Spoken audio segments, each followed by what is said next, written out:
Hey there. I just called V. My name is Jennifer Kotas. I work for Keller Williams Integrity Realty.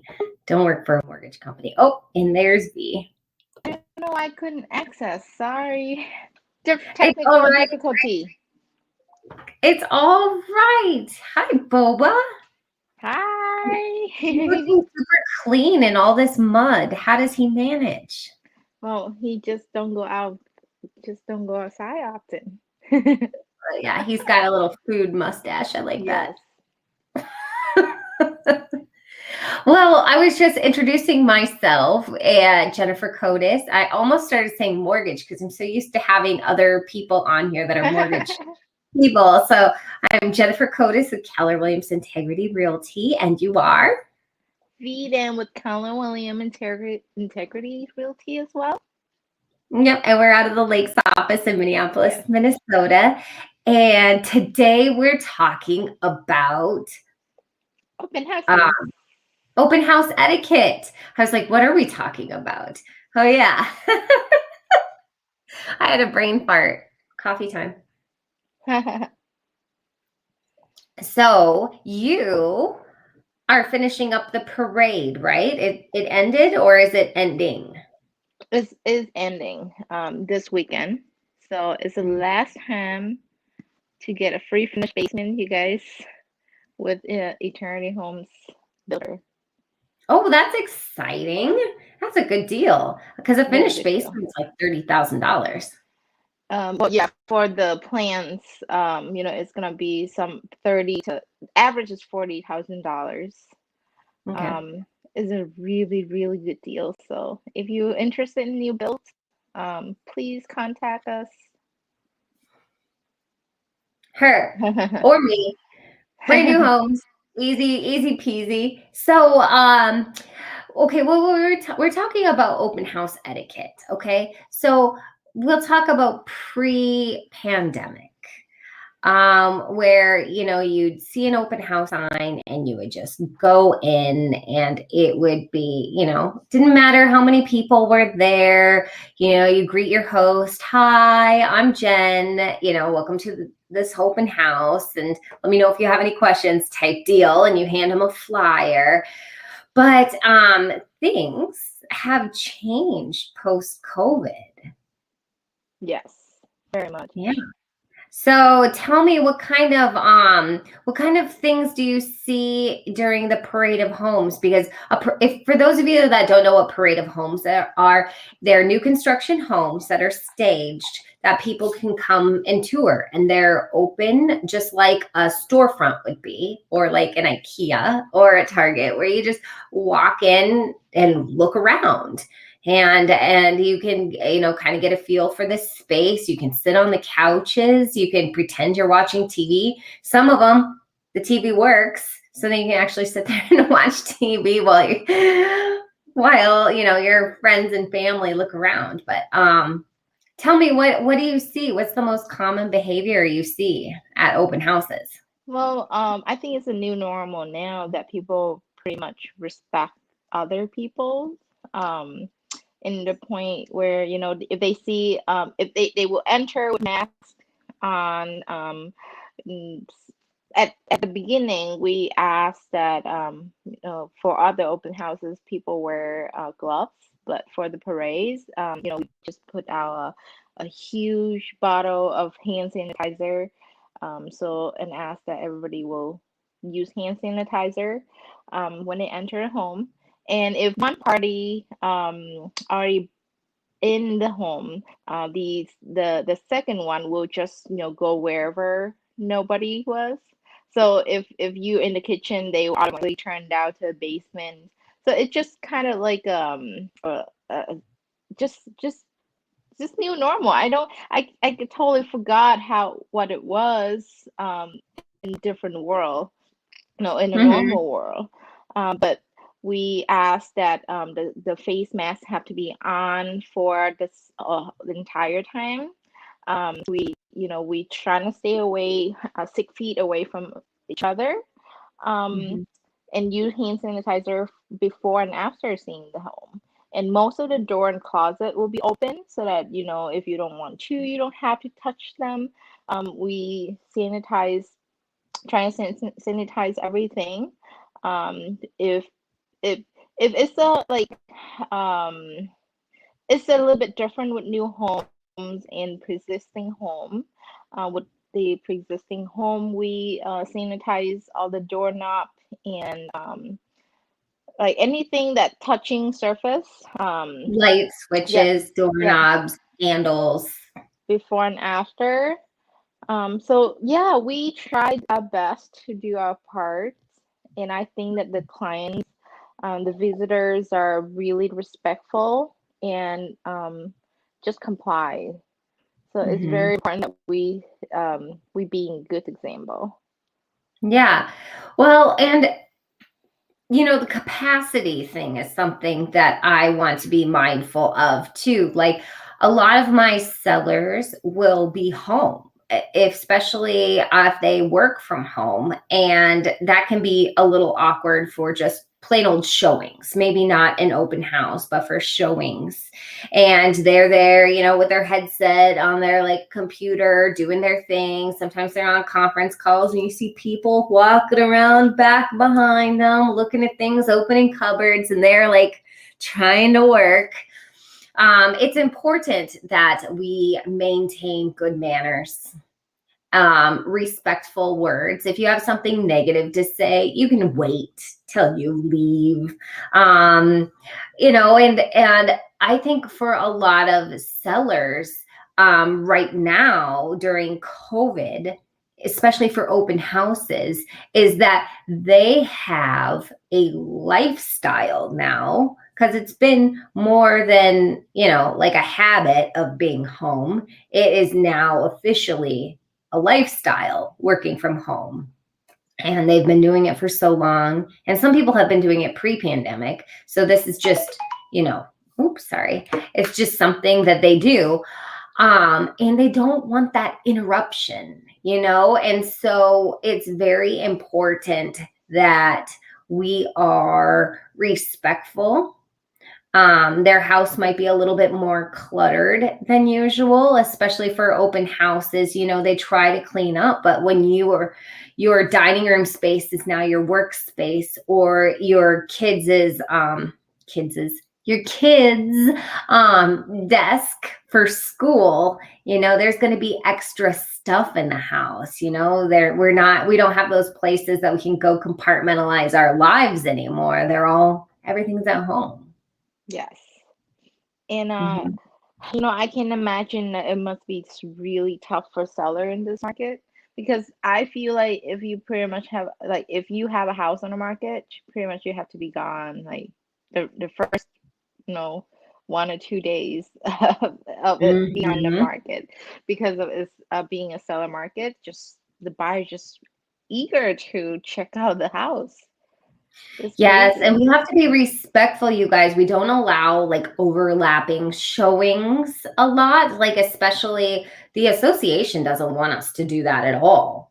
They want short showings, one after the other, but not overlapping because they don't want that many people in the house, You want to be able to give it a moment and because then, people are bumping into things, they're touching things because they're, maybe they have to go, make room for somebody else. So then they grab a couch or something. And we just don't want, not that people are germy, we just don't want germs in the house. We don't want COVID in the house.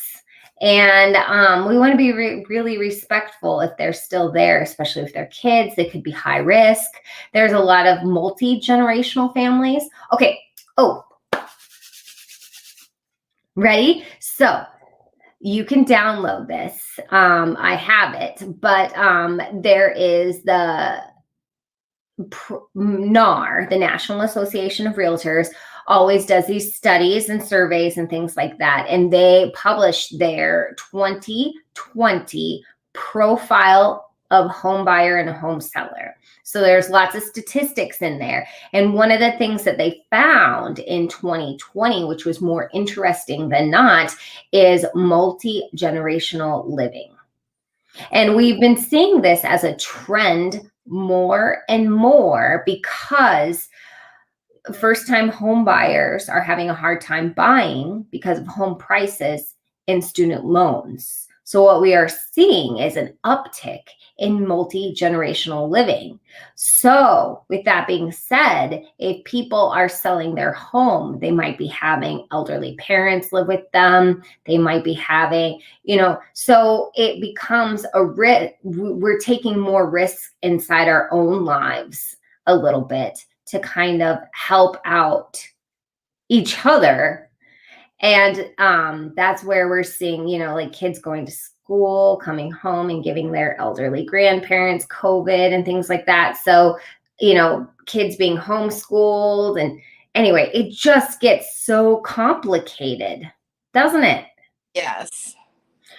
And I think that it had we can speculate until all the numbers finally start coming in on surveys and things like that. But we have a very risky business, don't we? Yes, for sure. Mm-hmm. And I actually don't know what titles we actually, beside realtors, what should be what should we be called? Housing ambassadors. I don't know. I love this, but it is getting hard. You represent a lot of buyers. The new study, I don't know if you saw, Wall Street Journal, that's what it was. The Wall Street Journal published an article this past week that said that there are more real estate agents than there are houses for sale. Yes, that's crazy. You can feel it. I know my neighbor actually just across the street, she's like, I just got my real estate license. I was like, oh, welcome to the business. Oh, I didn't mean to laugh. It's tough because there are 75% of homes for 100% of the buyers. Does that make sense? There are less homes than there are buyers too. So there's this like lots of real estate agents, lots of buyers, no homes. And we can't build them fast enough. And we are on an uptick for like Parade of Homes, new construction homes. They're pulling permits. They're building homes as fast as they can. They're building big homes. They're not affordable. Lumber prices are going up. What do we do? But with that being said, and etiquette now for open house etiquette, it can sometimes be a caution of what you say, because people have, like, I think we spoke about this before, maybe not you and I, but we talked about people having Ring in their homes and video cameras in their homes. They're super easy. You can get a nanny cam that looks like a little button. I mean, it's tiny. And you can put them anywhere, and they're at Walmart for like $15. But when you're in someone's house and, quality and price, don't match up anymore, what you want and what you can afford aren't congruent all the time. And it can come out inadvertently in sometimes the things that we say. So being able to coach our clients, rounding it back up to housing etiquette and things like that, like it's great to dream big, but how do you coach your clients on what to say while they're in homes? Well, I think most of the time I feel like we should lead the conversations, right? We should ask the right questions at the times, so that just shift their focus on what is it they're looking for. Um, just so, for example, walk into the home. I usually point out the things that they were they told me that I were looking for. Like, hey, look at this hardwood floor, it's beautiful. And hey, look at this kitchen, is this something you're looking for? Like, it's like I think we have to be a good cheerleader, a leader on any showings, not just open the door and let the client just say what they feel and just look for what they want. I feel like it's have to be a really constructive showing so that we can get the best out of our little showings that we have. Oh, I'm right there with you on that. Being able to like maintain their focus on what they're looking for. I always tell people, write down a list and let's just stay focused on it. And then I like to compare house over house. So like the first house that we're in, I compare it always to their favorite. So first house we're in, we're going to say, okay, the next one we're going to compare to this one.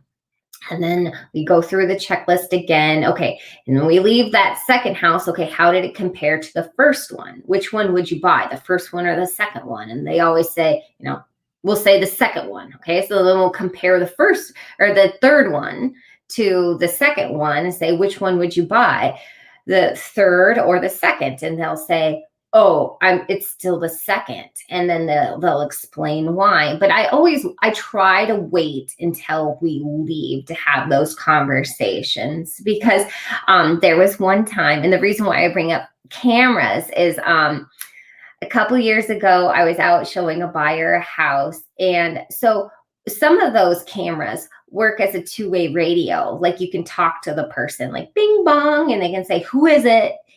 Through the doorbell. I don't think that this person knew that they were on speaker, and I could hear them making fun of us. And it was like the first time the tables were kind of turned. And it was really hard to like maintain composure, because I felt like they were at brunch, clearly, because we can hear, this is what I deduced. Like we were at the Queer Eye for the Straight Guy version brunch house showing. Like this thing was hilarious. Like I was laughing so hard, and I was so big. I was super pregnant, so they were making fun of me mostly. Like, oh, let's see if she can fit through the door. Things like that. Like they were hilarious.